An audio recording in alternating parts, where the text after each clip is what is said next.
A piece of advice that I often give people about chickens is to keep good records. I'm a bit of a nerd about keeping records about everything, and of course, I keep records about my chickens too. Every day, I count the eggs I collect and I record that. Most of the time, I know exactly which hen laid which egg. If you want to know how I do that, I have a video about it. I transfer my daily records to this Excel spreadsheet.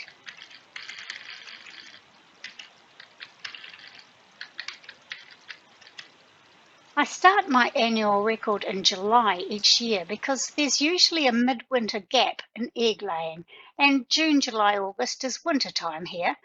If you live in the Northern Hemisphere, then it would make sense for you to start each year in January. If I scroll up, you can see that this winter I only had 18 days without any eggs, after my older hens had stopped laying to molt, and before my pullets came into lay in May.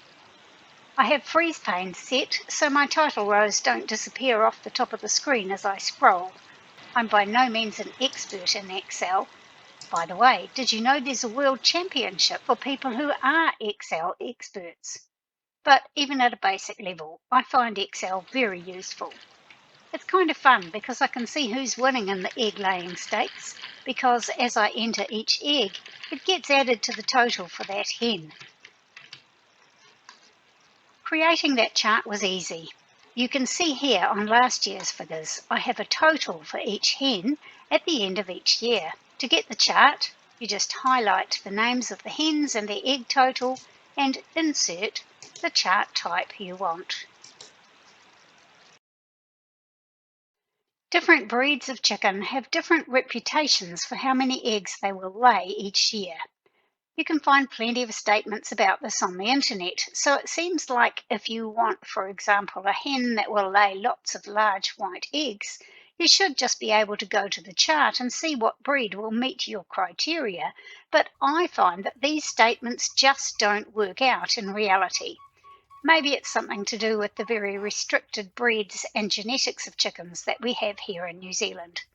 So keeping my own records of how many eggs my hens are laying is really the only way to be sure. So, as well as the daily record, I keep an annual summary for each hen.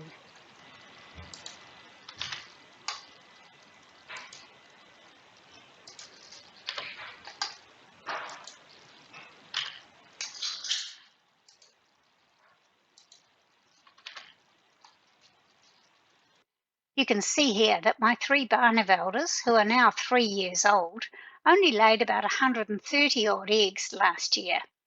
The previous year, at 2 years old, they laid over 150, which is nearly as good as my mottled leghorn in her second year at 168.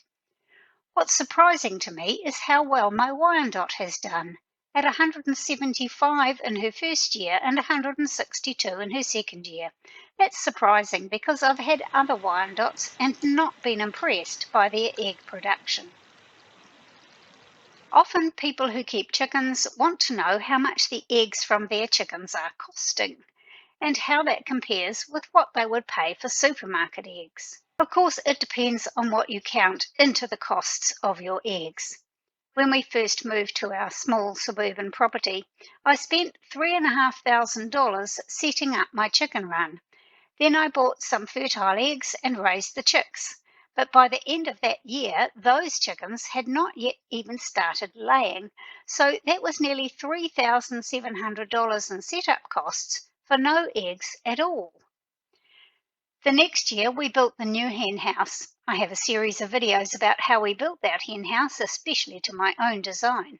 Plus, I wanted a fancy garden gate into the chicken range, so it was nearly $1,000 in capital expenses, plus some expensive fertile eggs and 2 lots of shipping fees.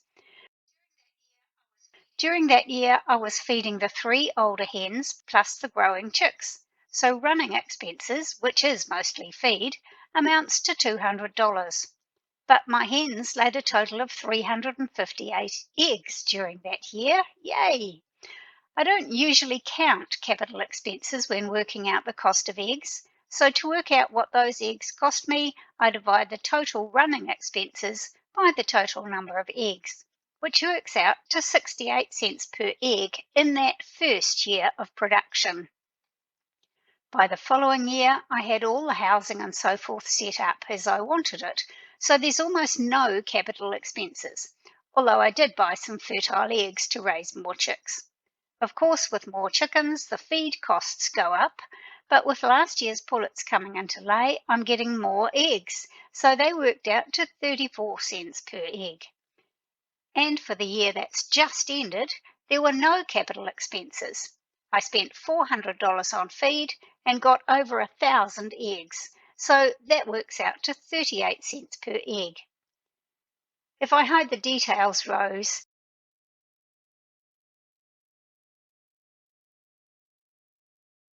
you can see more clearly how those capital expenses and egg production figures change over time in the early years of keeping chickens, and how the first eggs are more costly than once you get into the swing of things. Last year I bought 3 highline chicks and sold 2 of my young hens, so now I have 9 chickens, which is still more than enough.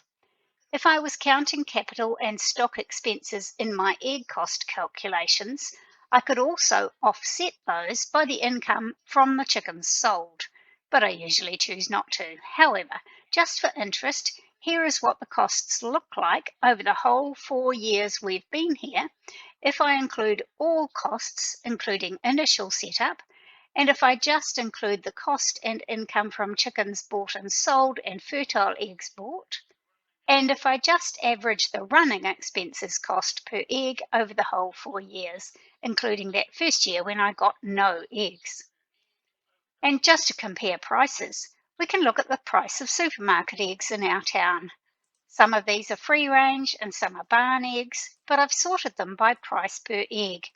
They range from 55 cents each for small barn-raised eggs, up to over $1 each for larger free-range eggs.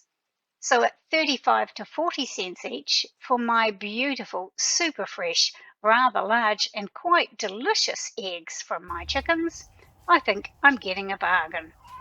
And I haven't even counted all the other ways that my chickens benefit me and my garden.